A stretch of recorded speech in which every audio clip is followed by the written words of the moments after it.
پرانی ٹیلی phone call. Hanan ایک عام سا لڑکا تھا جو اپنے والدین کے ساتھ ایک درمیانے درجے کے علاقے میں رہتا تھا۔ وہ رات گئے تک مطالعہ کرنے کا عادی تھا اور اکیلے وقت گزارنے میں سکون محسوس کرتا تھا۔ اسے پرانی چیزیں جمع کرنے کا بہت شوق تھا، خاص طور پر پرانے برقی آلات یعنی الیکٹرانک آئٹمز۔ ایک دن پرانی اشیاء کی منڈی میں گھومتے ہوئے اسے ایک بہت پرانا گھومنے والے ڈائل والا ٹیلی فون نظر آیا۔ وہ مٹی سے اٹا ہوا تھا مگر دیکھنے میں مکمل حالت میں تھا۔ حنان کو وہ بہت پسند آیا اور اس نے فوراً خرید لیا۔ گھر لا کر اسے اچھی طرح صاف کیا اور اپنے مطالعے کی میز پر رکھ دیا۔ اسی رات جب سب لوگ سو چکے تھے، حنان اپنے کمرے میں بیٹھا پڑھائی کر رہا تھا۔ اچانک اس پرانے بغیر تار کے جڑے ٹیلی فون کی گھنٹی بجی۔ حنان نے چونک کر فون کی طرف دیکھا۔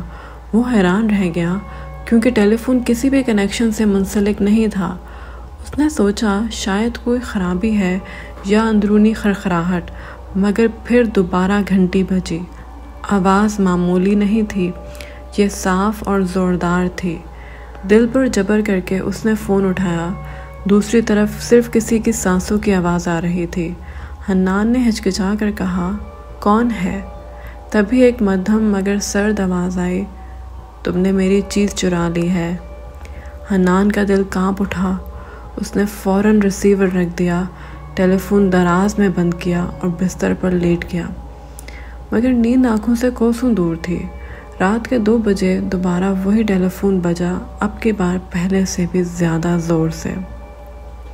حنان نے کانپتے ہاتھوں سے فون نکالا اور اٹھایا۔ دوسری طرف پھر وہی آواز، میں تمہارے کمرے میں ہوں، میری چیز واپس کرو۔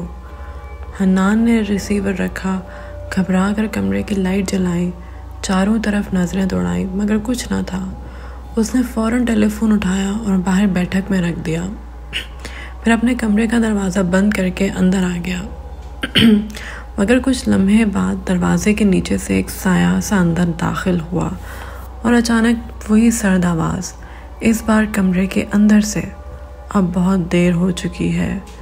صبح جب حنان کی ماں نے دروازہ کھولا تو حنان کمرے میں موجود نہیں تھا۔